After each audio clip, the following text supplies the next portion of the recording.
The hobby e-waste mining Wednesday update.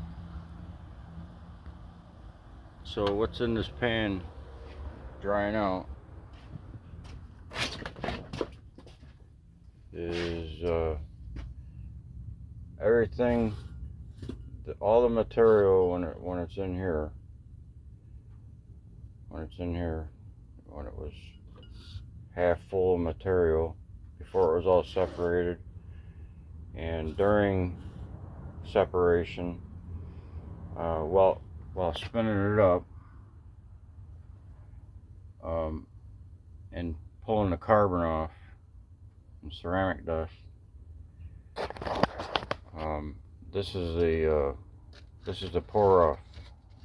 Usually a couple of them.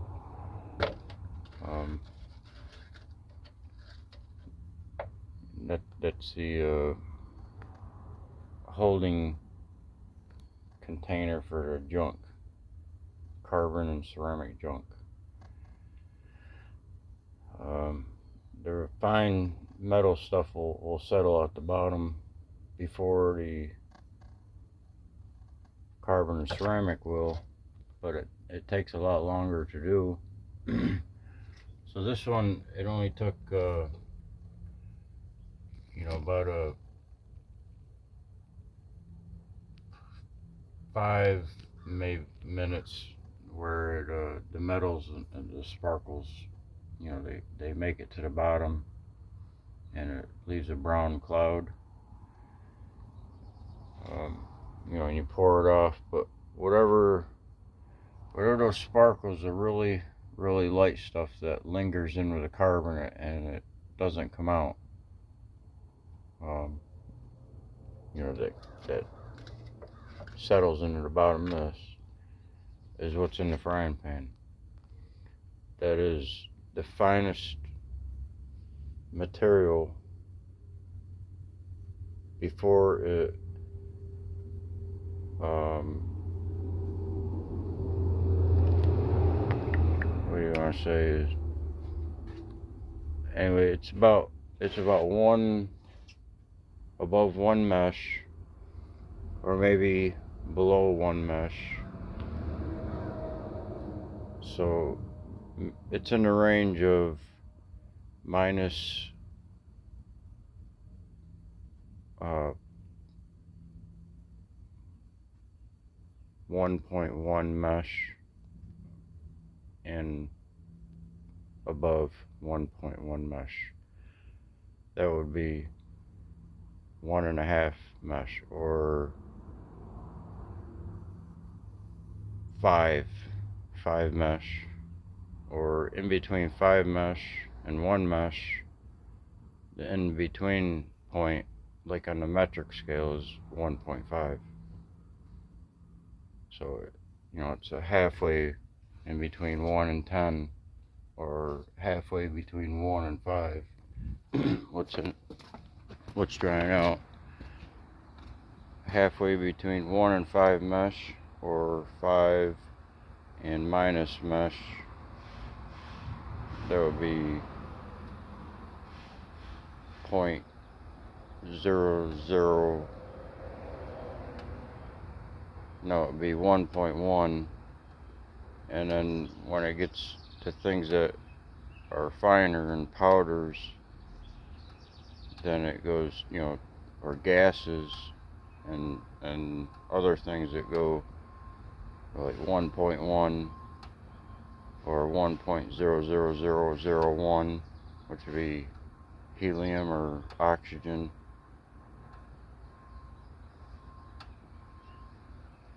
So the metals can be measured in the weights.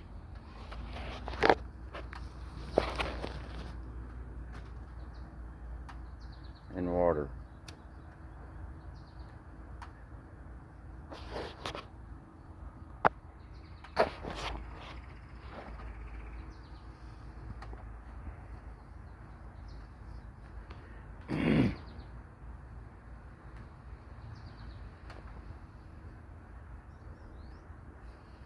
So it's around 1 mesh,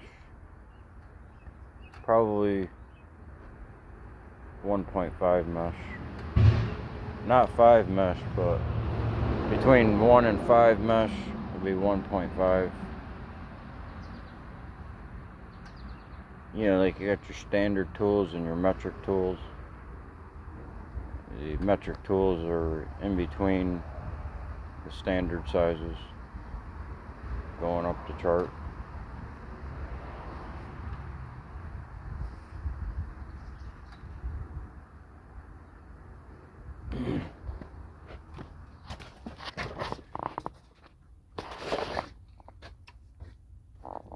So that what's in the frying pan and what's in the cone, and that one and that one are all the same layer. They're one layer, where the big containers that we fried out a couple days ago, each one of them were another separate layer from the original. You know, the original, this was like half full starting with 2 Mountain Dew bottles with IC chips ground down into a mud, and you know, it was extracted in layers.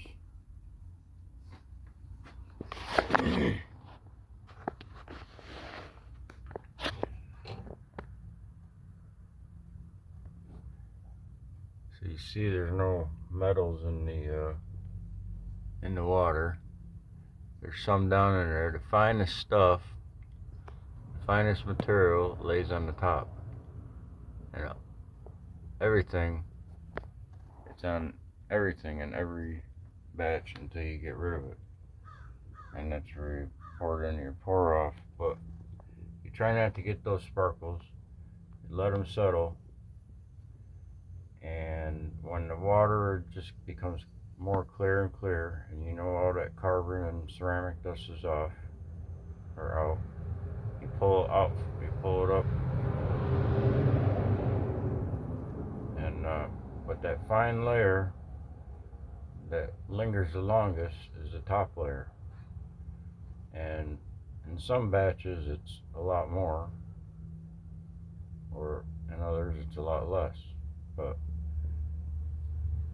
when you get to the point where the water's clearing up quickly, but anyway, you pull that top fine layer, that stuff off of there. You can pull that top layer off, but you can't do it unless you pull the second layer off too, because there's always 3 layers. You have to pull the second layer off too, and that exposes the bottom layer. They're all different metals. There's an assortment of metals in the fine stuff. But once you get the middle and the top layer poured off, it's easier. You can separate it easier. The carbon dust comes out of it good, and you'll see a difference. Put it back in here, and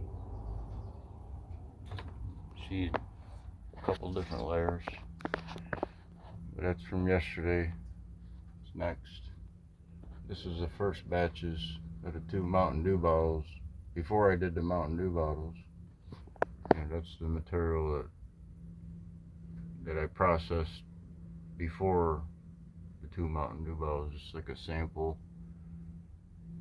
but that can be put in with the big stuff, and there's more material for it.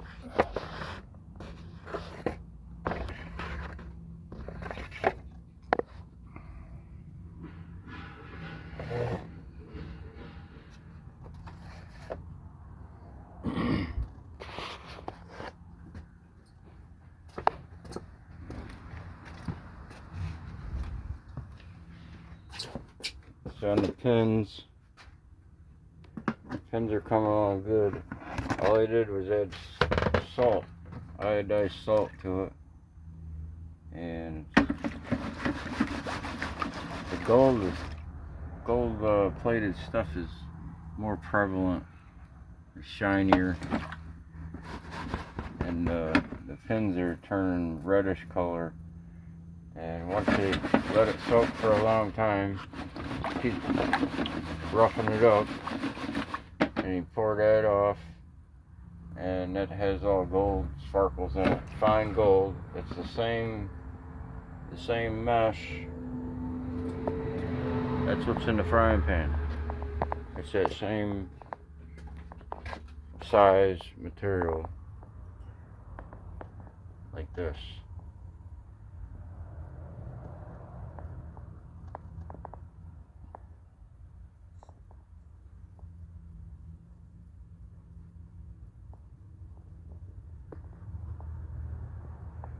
It's hard to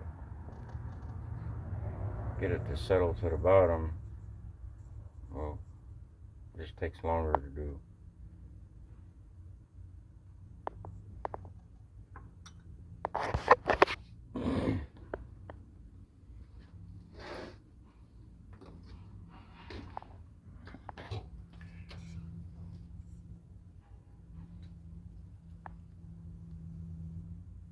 The darkest is right down here.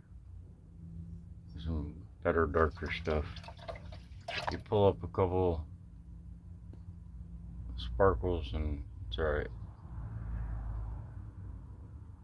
You can collect it later, and when after that settles, you have to pour that off, pour this off, and it's nothing.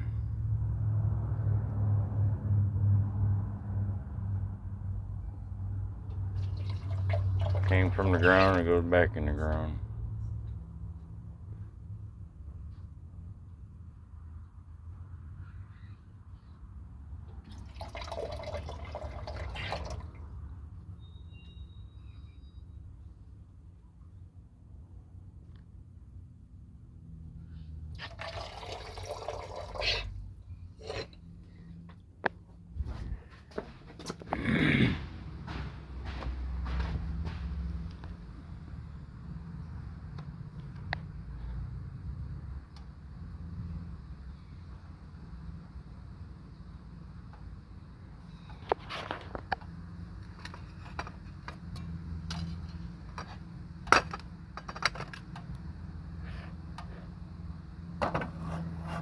Can't put the top on while it's boiling off because it just gets too hot and the water will boils up and runs over, gets on the bottom of the pan and makes a mess. So it's easier just to let it dry out without too much heat. But the next step will be melting in a induction furnace. Because I really can't do much more with it.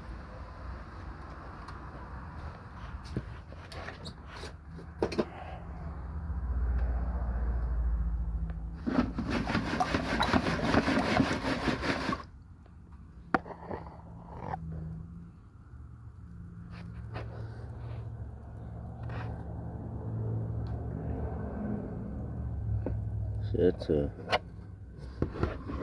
piece of copper right there, heavy piece of copper. Try to get the stuff like that out.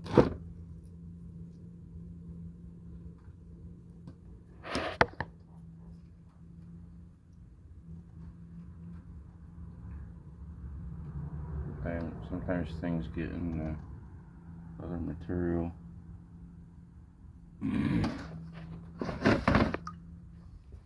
That goes in all the other stuff.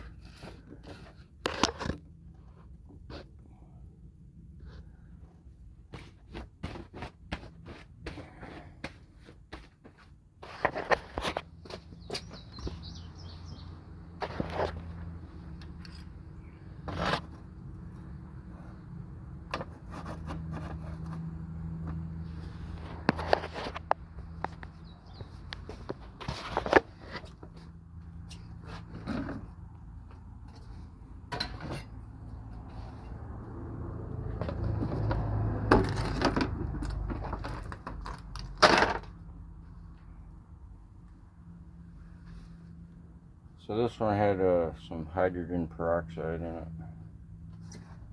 it. I put some more water in it, more salt. But the gold is a lot shinier.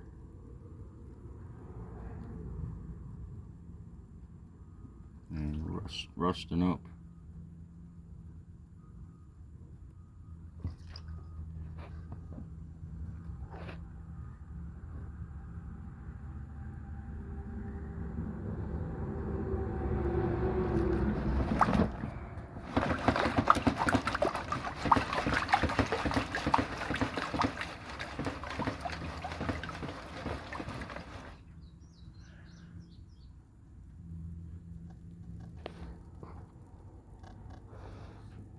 Once the water gets colored, it's hard to see the sparkles in the water, the metal flakes, fragments.